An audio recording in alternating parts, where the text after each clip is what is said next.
Hello and welcome to the pre-conference podcast for the Net Zero Food and Beverage Forum that's going to take place in Berlin on the 16th and 17th of February. Today we have the pleasure of introducing to you Laurent Moyersoen with ClimateCamp. Laurent, thank you very much for joining us today. To start off, could you please tell us about what is ClimateCamp and your role in the company? Yeah, sure.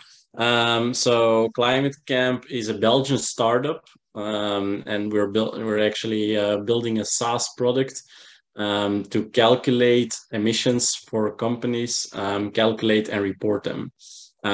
We try to focus on Scope 3 emissions, where we really engage, we allow the user to engage with their suppliers to exchange emission data between customer and supplier, actually to have a more accurate carbon calculation. That's what the company and the platform is about. We launched ClimateCamp in September 2021, and we succeeded with a first pre-seed funding round mid-October 2022.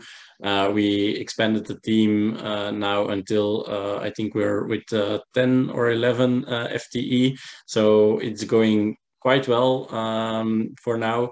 And myself, I'm co-founder, one of the 4 co-founders at ClimateCamp, and I have the commercial responsibility as CCO. So I'm in charge of the sales and marketing team and partnerships, etc. Thank you very much for the introduction, Laurent. And coming up to my next question, how does ClimateCamp's approach provide accurate insights into carbon emissions in the supply chain? It's a good question, because accuracy in carbon emissions is really important to be able to track your progress towards your sustainability targets. And we typically see today that a lot of companies have ambitious targets, which is great, and we all support that. But they are not able to really monitor and manage the evolution towards those targets, because they base a lot of carbon calculations on benchmarking and industry averages in their data. And if you pick your baseline year where you calculate your emissions with a benchmark and an industry average, it gives a really good first impression and estimation of your footprint. But imagine that 1 year later or 2 years later, you do exactly the same calculation with the almost the same benchmark and industry averages, then your absolute footprint would be the same or even higher if your production volume increased. So it's really important to work with real emission data, preferably directly from your suppliers, to calculate the real emissions and monitor the carbon reduction that way. Because, for example, if your supplier invests a lot in solar panels and all kinds of technology to reduce its carbon footprint, then of course, as a customer, you want to have this reflection of greener, a lower footprint. You want to have that reflection in your own calculation and reporting as well. And therefore, it's really important to collaborate between customers and suppliers to work with those real data. And that's what ClimateCamp is about, and that's what our platform enables. Thank you very much for that, Laurent. Can you explain us how ClimateCamp simplifies the collection of reliable data efficiently? Yeah, sure. Because at ClimateCamp, so it is important for our customers that it's as easy as possible to upload their activity data, so-called, to calculate their footprint. It's almost utopia to think that every individual company in the future will use ClimateCamp to calculate their footprint, and that the data is on the ClimateCamp platform. So everyone has their own carbon accounting platforms, and that's fine.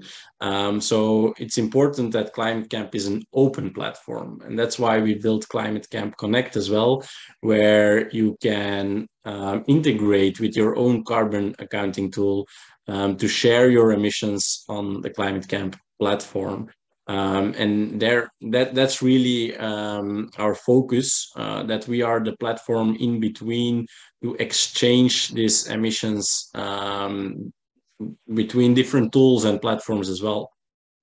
So you can, we have many customers today where they maybe even did already 10 years of calculations in Excel in the past for their emissions.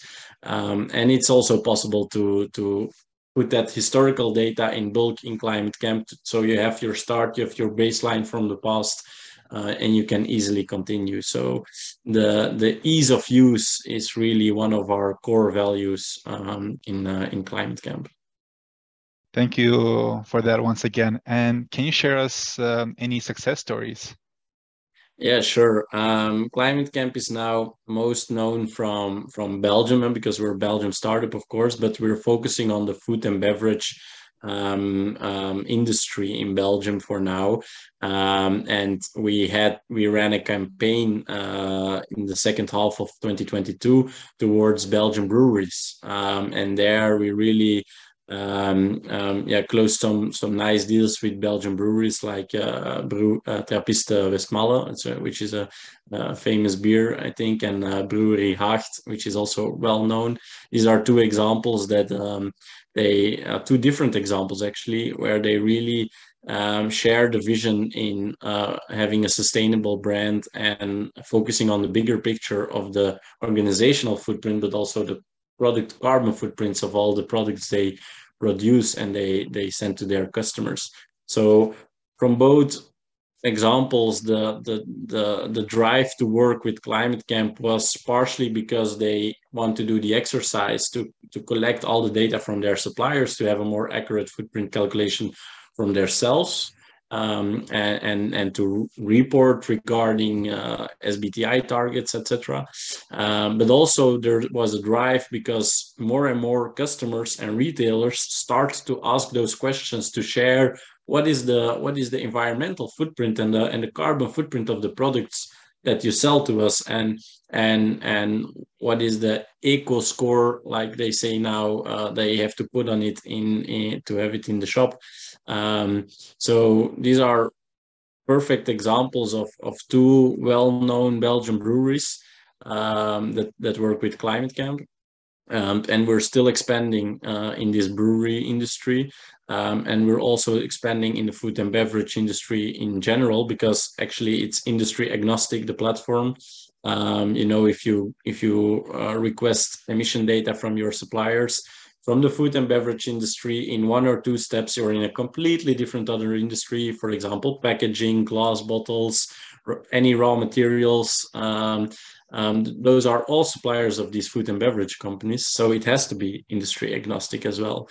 But our go-to-market strategy remains for now in the food and beverage industry, and we want to expand in Europe, because actually very naturally we're already expanding in Europe, because many of those suppliers and many of those companies are anyway internationally. So that helps for us, and that's for 2023. Our target is to expand outside Belgium with those food and beverage companies. And how do you see ClimateCamp's platform being applied in the food and beverage industry, specifically to help companies achieve net zero? That's also a good question, because achieving net zero, it's all about first target setting, right?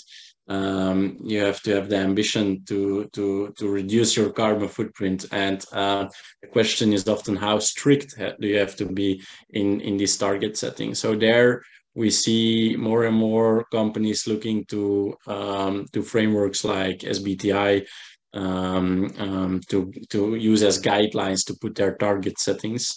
And we in ClimateCamp, in our platform, we want to guide the users through this target setting. How strict do they have to be, on what level, on what granularity do you want these targets, on an organizational level, or even on a product level, or on different departments in your organization, or maybe even on specific suppliers.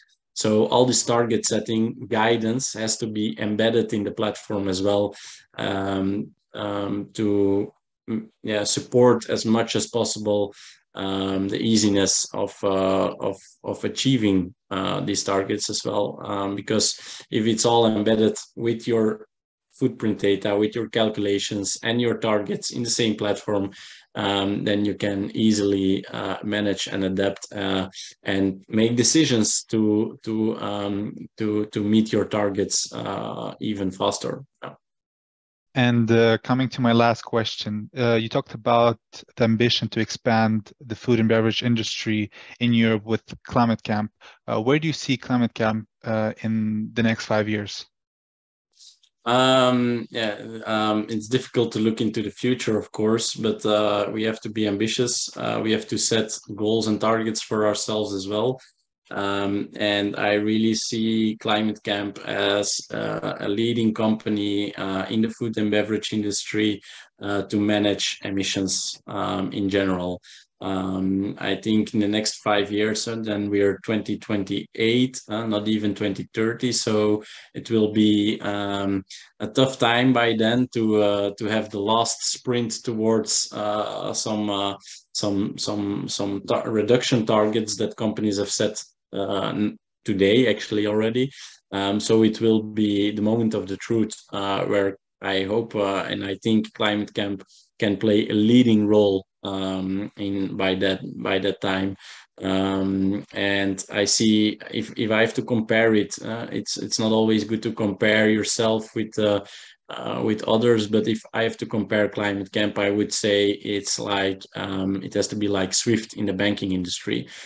Swift is this financial transaction platform between banks. And ClimateCamp will be the platform to do emission transactions between companies.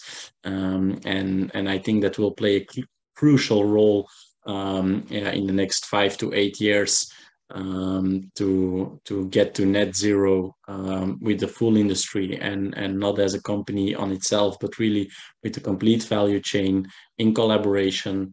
It will be necessary. I absolutely agree. Laurent, thank you very much for making the time to join me today and giving us your insight on ClimateCamp and the future of the food and beverage industry. We're very excited to have you on the speaker board of the summit, and we'll be really looking forward to hearing your case study in Berlin. I would also like to use this opportunity to invite everyone to the Net Zero Food and Beverage Forum that's going to happen on the 16th and the 17th of February to hear Laurent Moyersoen's insights and many other exciting discussions. Thank you for having me.